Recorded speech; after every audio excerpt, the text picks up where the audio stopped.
stage the moderator for this presentation, Abdelaaziz Aitali.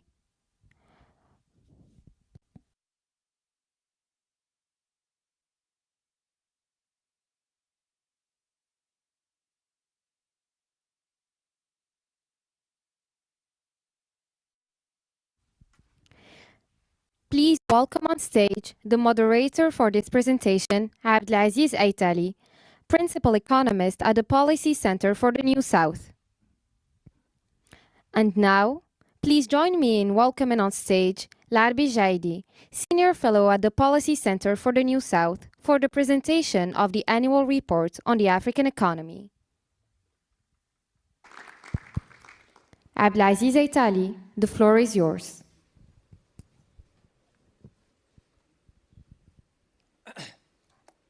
Mesdames et messieurs, bonjour. Ladies and gentlemen, welcome to this last stretch or session. I'm Aitali Abdelaaziz, in charge of the economics department at the Policy Center. I am pleased to moderate this debate, discussion on the economic report at the Policy Center on the African continent. All the more pleased to have with me Professor Larabi Jaïdi, who is also a lead coordinator and one of the contributors to the report on the African economy. This report, which in its first issue heightened the very high already level of the annual reports published by the Center. In passing, we have the economic further, quote-unquote, of the report focusing on security and peace, which is also in line with the APSACO event. We have another report having to do with the raw materials and that are of interest for the African continent, and the third report, which this time is also back-to-back with or supported by our flagship event, which is the Atlantic Dialogues, with an intercontinental dimension, which is giving more interest to the wider Atlantic Lato sensu. Now, let me, before we talk about the report, Mr. Jaïdi, let's start by the why and the philosophy of the report, knowing that there is a whole gamut and a panoply of reports on economic related activities and the role and the room given to this report among the other reports out there. Thank you, Mr. Abdelaziz. I'm also very happy and pleased to share with you this public moment, and we have a lot of exchanges on these questions that are of common concern for many a colleague here. I hope that those who have remained with us and have shown resilience will be satisfied by our conversation, and most of the tracks and avenues is going to open, or the vistas of exchanges is going to open in the future. I'd like to also thank all those who have contributed to this collective report. We're in more than 30 to 35 researchers have involved and as can be seen in this different chapters in the structure of the report, but also those who either upstream, during, or downstream the production, all of the technical services, those having to do with data collection, data processing, etc., who have supported us to complete and finalize this report. Now, by way of answering your question, this report is the fourth issue. You're asking me, what is making it that original? I think one of the principles that all of the reports are articulated around, the first is to really reflect, if not to translate, our ambition into practice, intellectual ambition, the ambition of proposing our viewpoint, vantage point on the African, if not to say continental economies, with a relevant past and a rigorous one. So this is our ambition, and I hope that it is partly achieved. Of course, there are areas for improvement, it goes without saying, to reach what we would like to have, that is to say, a report of excellent quality. The second principle is that of will. Once you have the will, if not, no, once you have the ambition, you need to translate into a will and reflect it into a certain number of themes chosen that would allow this report to also have an identity and to also be a contribution to the already extensive portfolio of the publication of the Policy Center, which is widening as we speak. So there are also willingness and hopes of emulation, even if we would like to have convergence on the points of view, but also convergence on the quality of the results. So that's the second principle. And the ambition and the willingness always meet with a certain number of challenges.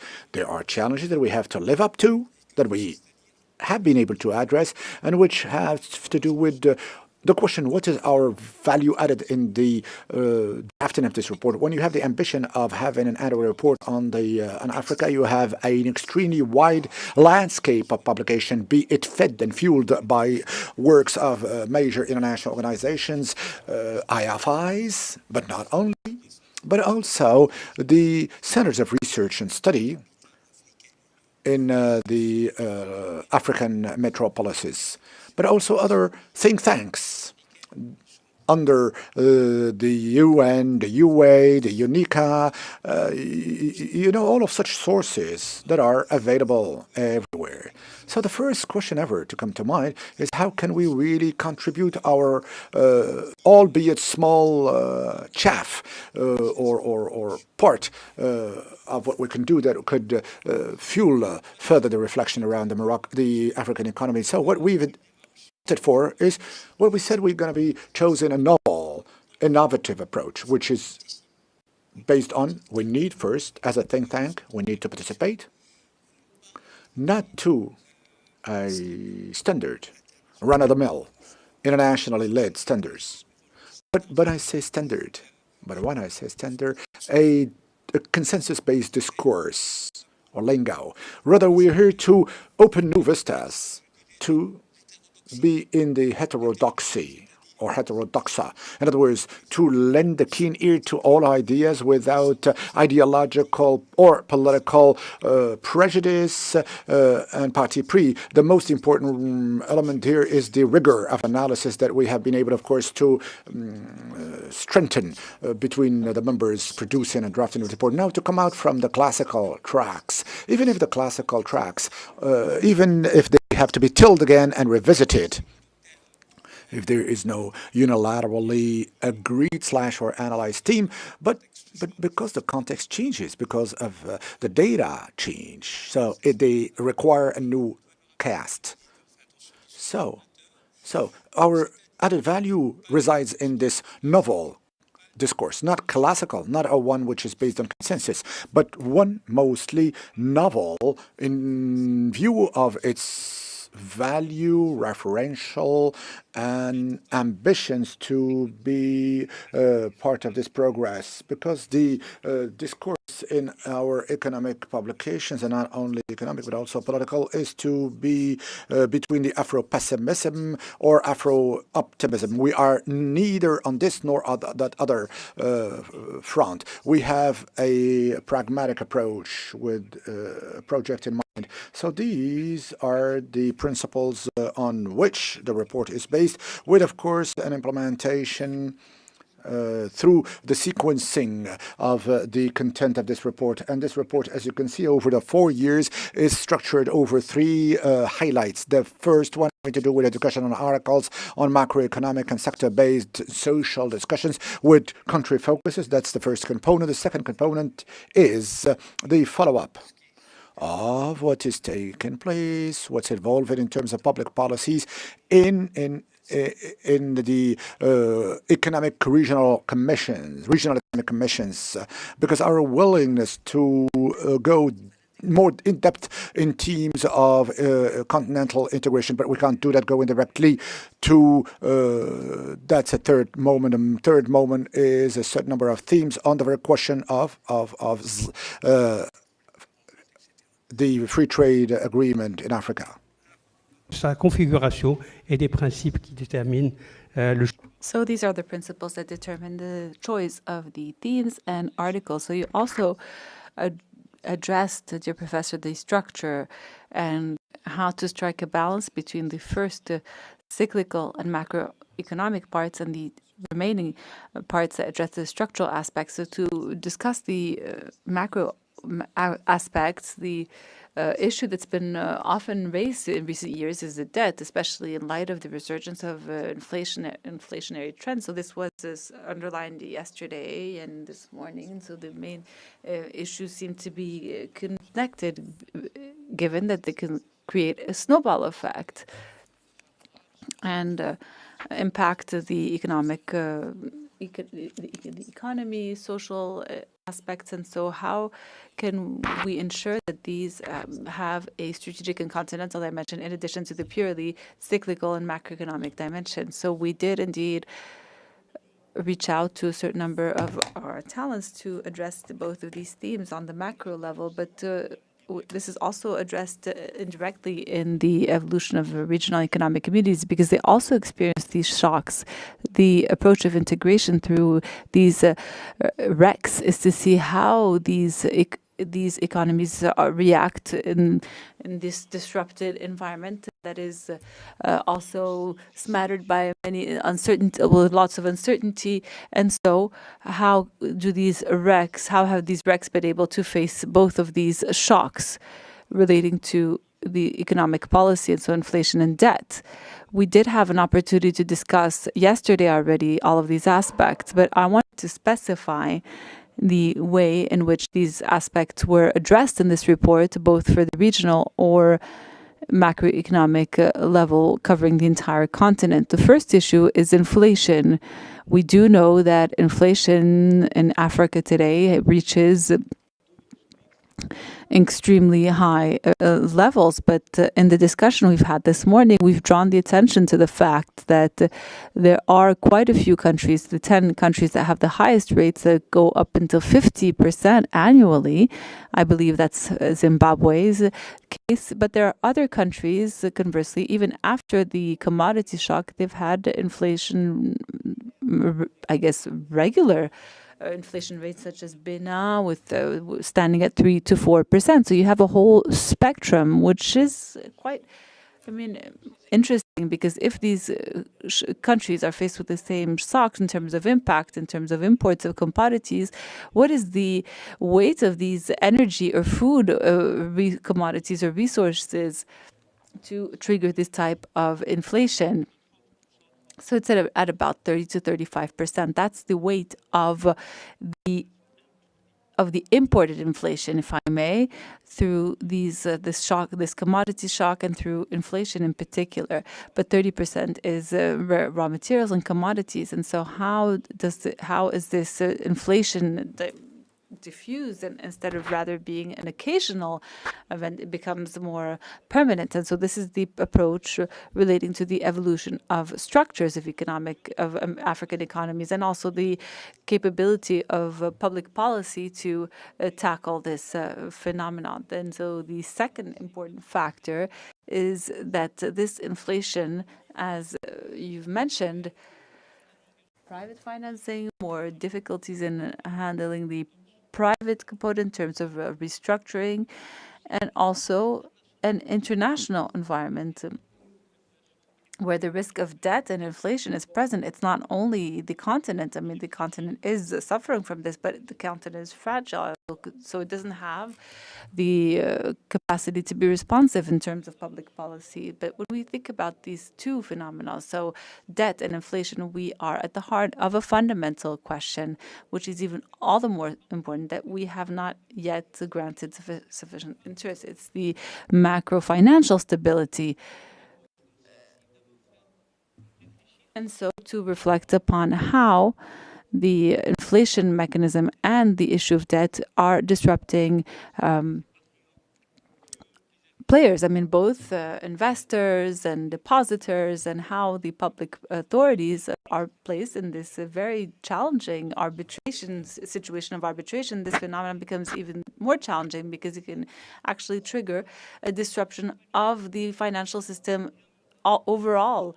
And public policies, I mean, beyond the management of debt, beyond debt management, what is the sustainable, I mean, level begs the question of the financing needs in light of this economic situation. So this notion of financial stability is extremely important in a financial environment that's very fragile in our African countries, to the extent that financial systems aren't very resilient. I mean, it's very difficult, don't necessarily have the capacity to allocate resources in an efficient manner. And so this issue of financial stability is also on the forefront of the international agendas, of international organizations and agendas, which leads us to say what could be the contribution of these international financial organizations, and what should be the limits to this contribution. And we need to examine more closely how we can face this instability through suitable policies to meet the needs of these resources, and also to try to allocate these resources in the best optimal conditions in order to ensure this transition of African economies. So, dear Professor, for the second and third sections, you address in an in-depth manner the issue of integration, and here you superpose 3 levels of integration: regional through the RECs, to which we dedicate an entire section, the interregional through the corridors, but also the continental that is also materializing in the free trade agreements. And so what is the assessment that you've made of this integration at different levels, and what are the bottlenecks that public policy must address to create this Africa that we wish to see, this integrated market, or even the largest integrated market at the global level? So that's a very broad question, but that we all need to consider. So why did we emphasize these RECs in our report? I mentioned this earlier. It's a way to have a sort of value added or an originality with regard to this question of integration, but also because we tend to forget that the RECs are actually the labs of the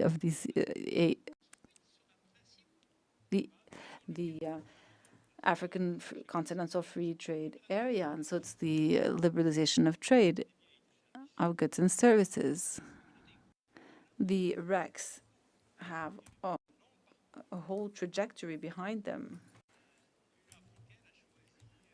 The African Union chose community to try to follow them and to support them in the diagnosis and the development of public policy. But we thought it was important to see how these RECs evolve. Are they evolving at the same pace?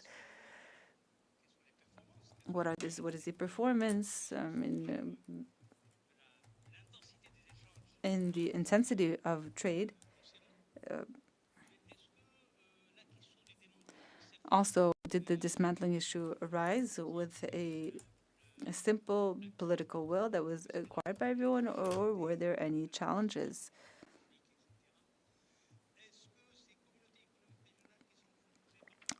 And so these RECs that are made up of countries with different economic realities, maybe they don't represent, maybe are they capable of handling this possibility of creating this regional market? So these are all of the issues that we are faced with, and on a much broader level, and which definitely complicates its implementation. At the same time, the African Continental Free Trade Area needs to draw inspiration from the lessons learned from these RECs. But we do know that regional economic integration is not merely an economic will with the conventional mechanism of common marketplace, but the transposition of the European model to the African model. regional integrations in Africa are strongly determined by dimensions related to conflicts and transborder tensions, and at the same time, political tensions. And the case in point, they aren't evolving at the same pace. When you see how the East African REX is evolving, when you see how the SADC is evolving, when you compare these ECOWAS, the three most advanced experiences compared to others, the IGAD, the Maghreb, etc., well, the Central African REX, so there are different paces in terms of evolution, and at the same time, even in these different paces, which do allow these REX to free trade, and it's not tariff dismantling only. It's not, if you want to take things further, but it's also common policy. Because what will we be trading? I mean, be it at the level of a REX or the African continental free trade area. So if you can take a look at all the studies that have been done on the African continental free trade area, I mean, there are many, the African Union, the AU, and so when we lifted barriers, and we note that the GDP will increase by 0.2 and that the trade will increase by 30%, but in a very long horizon, over 10 to 15 years. So on the first point is that free trade areas, I mean, and these are not an end in and of itself. And to be properly leveraged, they need to be supported by common policies, by supply improvement policies, for policies to restructure economies in order to create the capacities for this trade. I mean, it's a classic principle. We tend to forget it, and we rather insist on dismantling and trade rather than also focusing on what is happening as far as the productive structures. And this is what we need to think about, is for the REX to see what is happening beyond the free trade. Not to mention free trade. I mean, it's no easy task. It's not merely having lists. I mean, rules of origin is extremely complex. Even if we're trying to resolve this with adopting simplified rules, but because it's the most simplified, it can complicate controls. And as mentioned, I mean, beyond these regional economic communities, Africa also operates with the interest of interregionality. This dimension is actually quite interesting because it relies on the corridor approach of creating zones, circulation zones, zones for the movement of people, goods, and services among countries that can be part of the same REX or that can overlap between two given REX. And as such, these corridors were considered to be one of the most interesting approaches in terms of integration because it addressed the transborder notion, too, because it emphasizes the infrastructure which is decisive and fundamental to create these opportunities for trade and opportunities for value creation, and also to maybe transcend this transborder approach, which remains in a logic of survival economy rather than being a modern formal economy. But we did note that the African Union has supported quite a few corridor projects with thanks to the support of donors such as the IMF, not the IMF, the World Bank, etc. But the issues at these corridors are not only road, sea, and etc. I mean, movement areas to facilitate transit, but these corridors shouldn't merely be a transit project. These transit areas should be turned into development areas and to once again, this brings us back to the common policies for investment, convergence of industrial and agricultural policies is all important. And we do observe some success stories in terms of infrastructure that help to open up some landlocked countries. The most interesting is that of Eastern Africa with Rwanda, Burundi, Rwanda that is landlocked, and through the Mombasa corridor, well, they brings it connects them to the Horn of Africa and East Africa. So this paves the way for for trade movement, and also to pave the way for international trade. There's nobody raises the importance of the opportunity of this choice. We also note some sort of rivalry between countries to take leadership over these corridors, between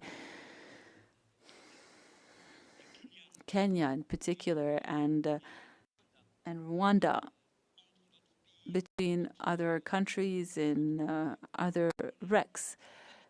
Rivalry also between the major powers, because these corridors are interesting to them for very different reasons, not only for goods and trade and to open up Africa to the international markets, but also securing trade with tight competition between the Japanese approach, the Chinese approach, the European approach as far as the financing of these corridors goes. And so it's interesting to see how this all unfolds. So there's this issue of interregionality, which becomes one of the key drivers, because it does include an infrastructural aspect, but it does also create this notion of rivalry that also should be addressed. So, Professor, you spoke about the international context in which Africa is evolving. So an important point is this international reconfiguration, and the second point is the development, and I might add this technological disruption, which raises quite a few questions as far as how growth strategies can be considered. This was specified during the earlier sessions today, that the specificity of these technological developments, if we were to see, for instance, the use of AI, this democratization of these technologies, while you simply, quote unquote, need to deploy it and take ownership of this technology to turn it into a growth driver, and as such generate the positive economic effect of that. Does this also come along with risks and threats? I mean, economic to catch up, for Africa to catch up and sort of catch up with the growth levels that we see elsewhere, and also at the social level in terms with the capacity or the maybe the potential for job loss. I mean, for the job destruction, if given the automation that comes along with that sort of, and also the third level, the effect at the political level. So how do you perceive the positioning of Africa with regards to these technological developments, and what are the policies that could be rolled out at this level to learn from them? Because you also address this issue in this edition of this report, but also in the 3 past editions. Absolutely. So I don't want to say that we were pioneers. There were many other studies that were led on this topic. But as for the impact of technology in growth dynamics, as the country level, or even at the regional level, or at the continental level, so is indeed gaining momentum. So this is something that we mentioned in the report 3 years ago. And we also focused on this issue this year, in this year's report, on the fact that technology is the biggest challenge.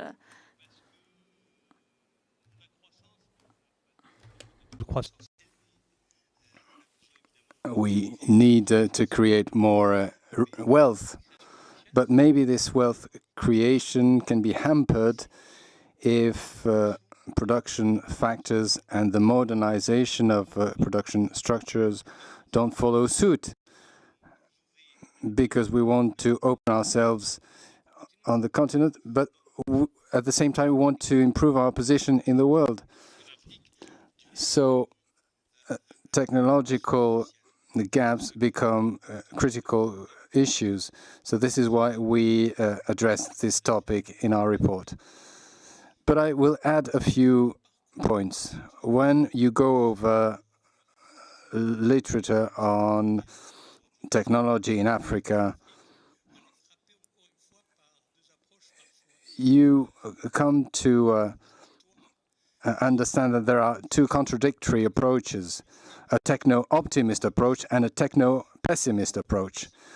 The techno-pessimists say that when you look into the traditional indicators of African countries on intellectual property, patents, industrial designs, innovations, the level is very low globally. Sometimes some patents are filed, some innovations are created, but very soon after you go back to square one. So there is a real lagging behind problem because Africa has other priorities, famines, for example, and it doesn't see technology as one major focus area. But it's important for now, but also for its future. However, indicators speak for themselves. So we need to raise the alarm in terms of scientific policies, universities, clusters, and so on. I will not delve into the details of what has already been discussed this morning. Another point is another approach is the techno-optimist approach. It argues that during the pandemic, we used mobiles to produce innovations. Some African cities have become forward-looking cities.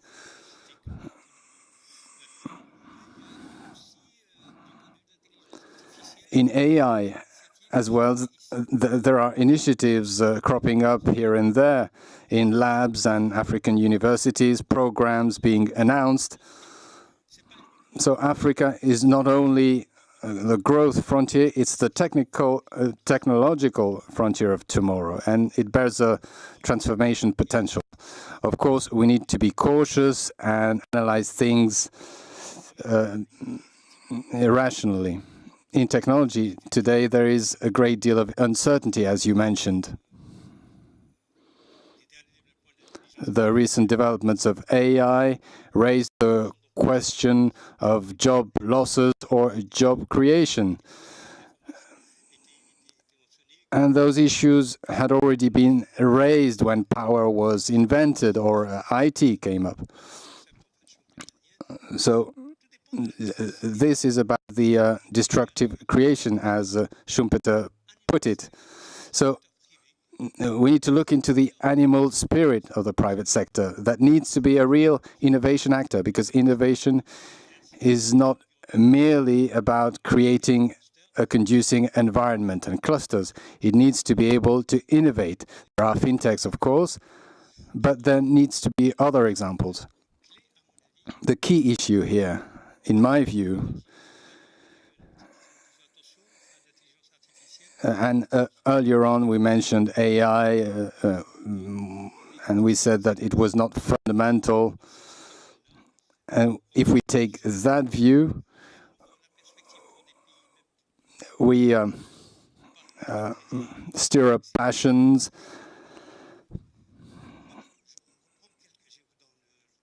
and we raise access questions. I will mention some of the work I contributed to in my reports.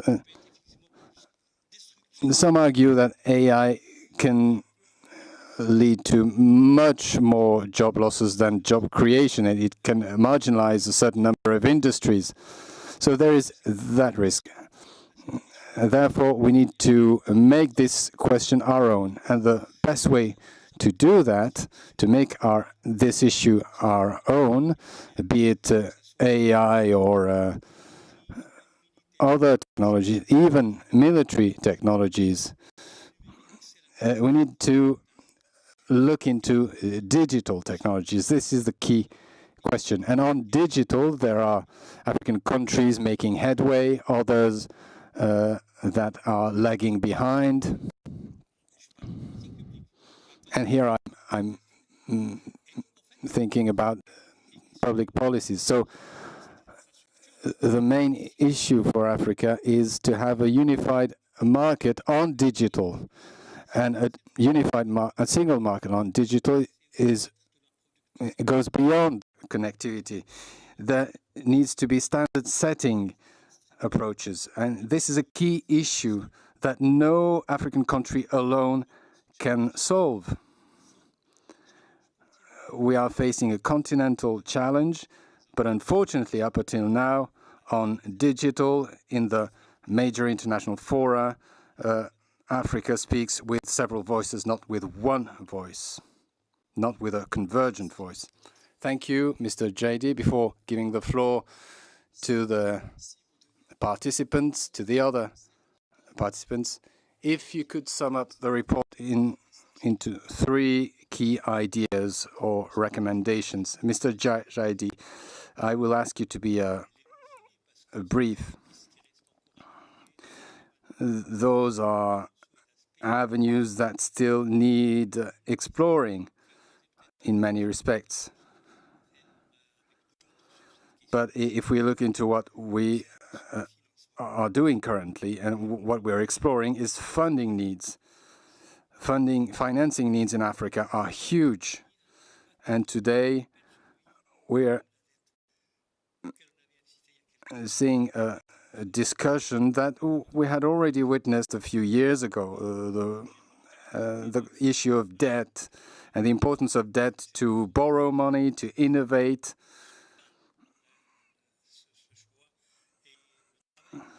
And the work that needs to be done now about how to make Africa's voice heard and how to channel help to Africa and on what conditions, etc.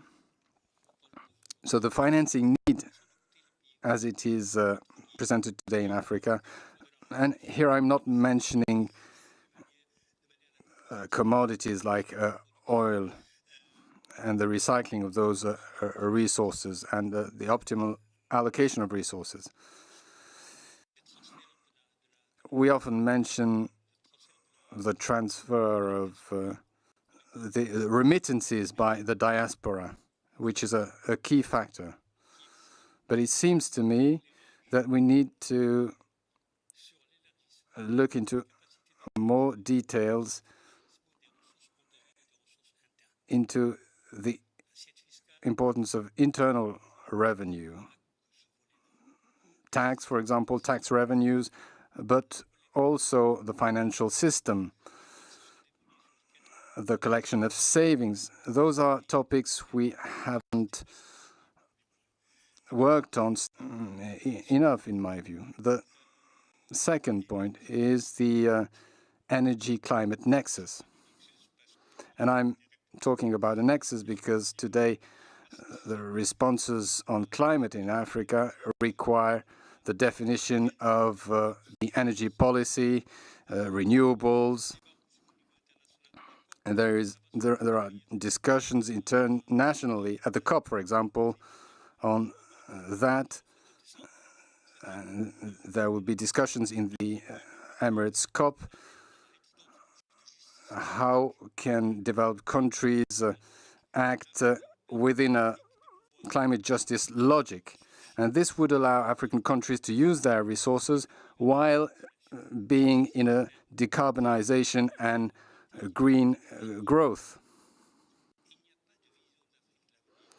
And last point, there can be no forward-looking vision in Africa if it's not coupled with geopolitics. So conflicts, instability in Africa is key, because these issues hamper the possibility of forming a common vision. And I'm not an idealist. I'm not saying that there should be only one voice, but there should be peaceful mechanisms that would allow African countries to make progress.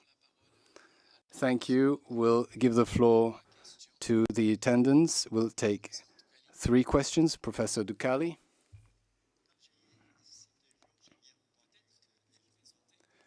Could you please introduce yourself? Rachid Doukari, teacher and researcher, senior fellow at the Policy Center. I heard a lot about funding in Africa, and there have been many discussions on value chain financing in Africa.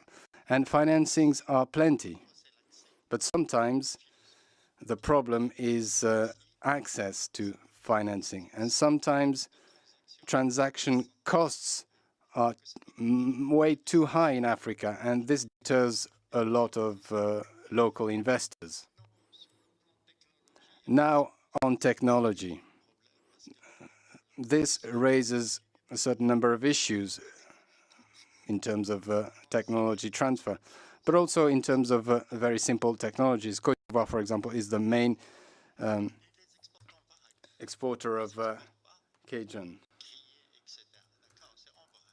So it exports this commodity in bulk without processing it,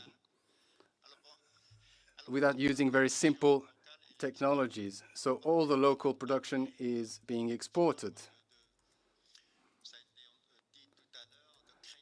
There's much talk about value creation, about processing locally. Côte d'Ivoire has made significant efforts to try and create value in chocolate production. But who would buy Ivorian chocolate apart from some Ivorians? So this is a real problem. So it's all very well to say that we need financing, we need the investment. Sure. But I think it's been mentioned, we need to encourage local industries. I don't know what's your take on that, Mr. Jaïdi. Thank you, Mr. Doukari. Minister. Thank you very much. Just one comment. Having been having had a responsibility role when I was chief economist of this institution, I wanted to mention how difficult it is to issue such a report, as such a quality report, and to make it regular. As some large institutions are unable to do that. So this is just a contribution to hail Mr. Larabi's work and his team's work, to say that this is all very important. We've had a discussion to say how important those topics are, but I just wanted to congratulate you on your work. Thank you. Any other intervention?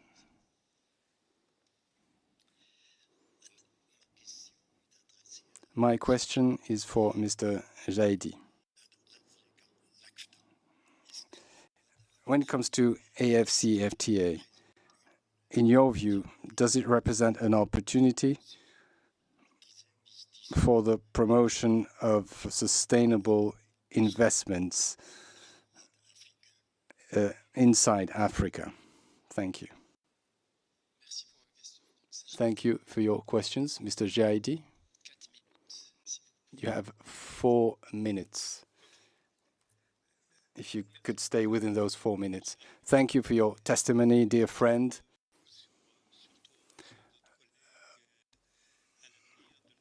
We really value your contributions and your remarks on this report. We value your suggestions. This is a collective work. Of course, we are open, but we also need to listen those who read our report, because based on their remarks, we'll be able to make headway. Thank you for your testimony. On financing, It's easy to say there is money, there are funds. It might be so, but it has not been mobilized enough. There is much savings, informal savings. There are ill-allocated banking resources that don't go to the transformation of the economy. There are funds fleeing and leaving the continent.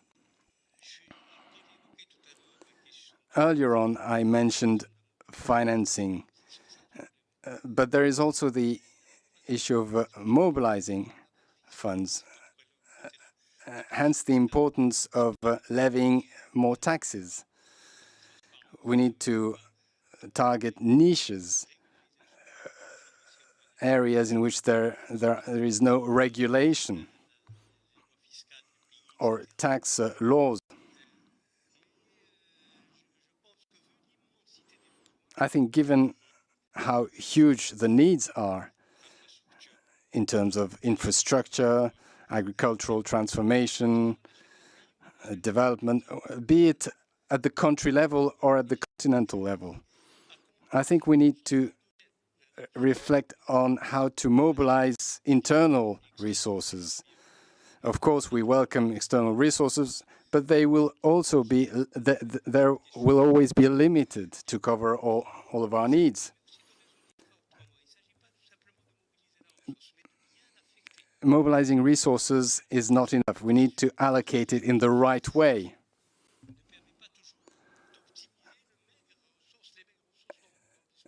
Sometimes it's difficult to optimize the how little resources we have, be it in the financial markets or from companies' savings. It's time for our countries to ask the right questions. Fiscal deficits, for example. How do we go about reflecting on public spending? Public expenditure review is not a common practice in our countries, and this kind of review will allow us to identify savings resources in order to better use our resources. This will help us better mobilize our resources, how we can better use public spending based on the right diagnostics. In the same way, in the financial systems, our capital markets, apart from South Africa or Casablanca in some measure, we haven't been able to create this reduction of intermediates to allow companies to find the necessary resources while avoiding a red tape. We need also to mobilize savings. We know that a large part of savings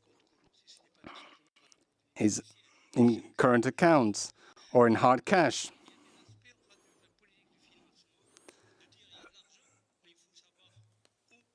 It's all very well to say there is money, but we need to know how to mobilize that money.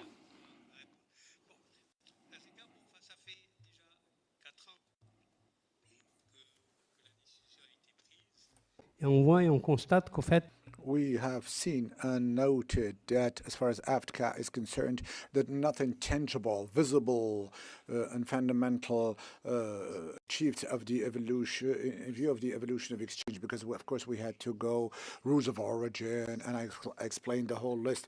But fact is, the AFCA as a free trade agreement in Africa, if now there is exportable offer, if the offer gets improved. And recently, the African at UAE has been adopted a new investment framework, international framework protocol for investments in Africa that's improved upon the earlier protocol in many provision, including the one that you have mentioned. How can sustainable development allow a company to become more responsible?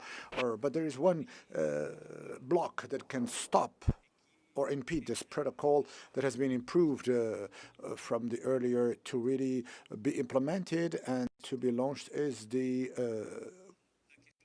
settlement, the conflict settlement, which is left to the discretion of the few of the heads of state during their next summit. And there are a lot of African states that refuse to undertake a continental, let alone an international arbitration, and consider that a national arbitration with respect to international African trade should fall within their own internal regulations and purview. So this is one of the challenges that is going to make this protocol of investments implementation in Africa even more difficult.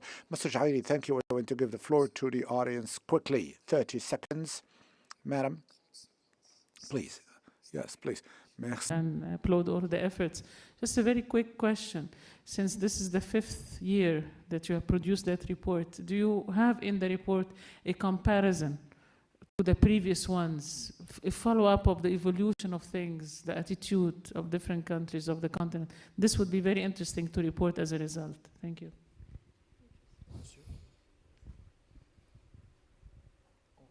I'm being told that we'll have to close the session. I'm sorry. I thank all of you. I'd like to thank Mr. Jaïdi. I'd like to thank the audience. Please, Mr. Jaïdi, the interpreters cannot hear you. As far as the regional economic committees, every year, the report tries to shed light on more topical questions and production, exchange, intra-community, etc. But in terms of law or new decisions of public policies to converge towards the economic, to go towards the convergence of public policies, but we don't have necessarily a follow-up. It is true. If from a macroeconomic standpoint, we have tables and follow, but maybe the follow-up must be finer, more fine-tuned in a certain number of topics that are related to macroeconomic sector base. So this is a good remark. We'll certainly heed the call. We're going to follow suit on it. Thank you.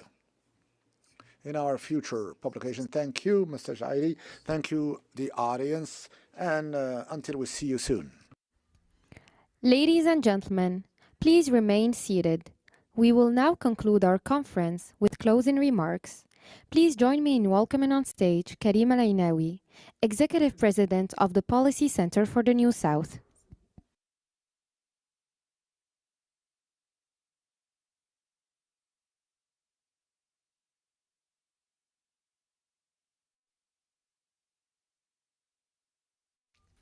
Karim Aynaoui, the floor. Karim Aynaoui.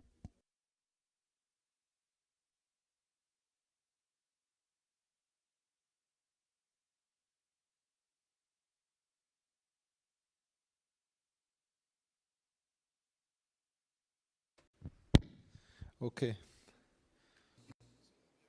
How have you been? Good? Ideas? Smart ideas? Well, thank you again for being with us. I'll be very brief. Not much to add, I guess, to the discussion you had on supply shocks, inflation, debt, financial support, innovation, industrial policies, and of course climate and development in general. So I really would like to thank you, as this is for us the first edition of what we want to be a regular, institutionalized, interesting meeting. It has to be interesting. This is not just getting together for the fact of getting together. Of course, myself, I met many of you, and very interesting, really impressive brains, impressive research ongoing. I see a revolution forthcoming in economic research with the enormous capacity of treating and analyzing stocks of data.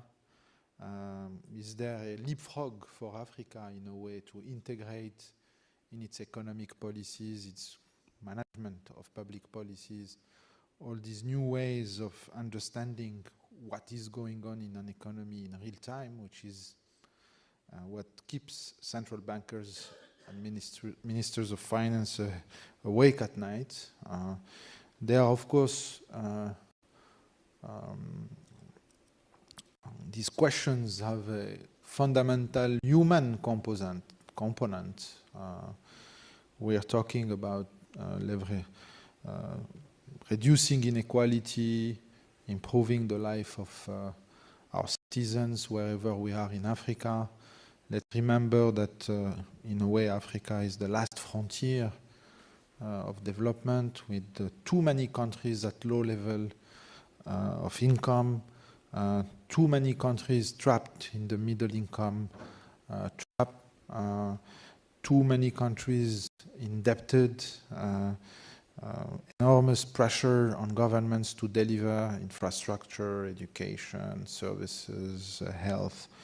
So the challenges are there, and the objective of this conference is really to answer the short-term question, the short-term challenges of macroeconomic management, but as we said initially, to provide ideas, answers, networks. We also here to help you build networks, decentralized networks, to respond and answer those challenges. So once again, let me thank the team at the Policy Center. Can you rise so we can thank you formally? So they know how many people it takes. حسنا نودك مالك يا عيتي يلا voilà. So, like in public policies, running a conference takes a whole chain of people, and the most difficult thing, as you know, what it is, coordination of human activities. A choreography. That's very smooth. So thank you, my colleagues, for this nice choreography and inspiring for choreographed public policies, which is an interesting concept in a way, so to how we build and we fabricate public policies. Thanks to you, colleagues here in Rabat and other cities of Morocco, and of course for friends, colleagues, new relations that have made taken the time to travel to Morocco. It's a pleasure to have you. Keep in mind this conference. We will make it, inshallah, if we are here again next year. Maybe we change the date, and we count on you also, your support, to enlarge it, to bring colleagues from other countries, particularly of Africa. Many thanks, and safe travel back home. Thank you.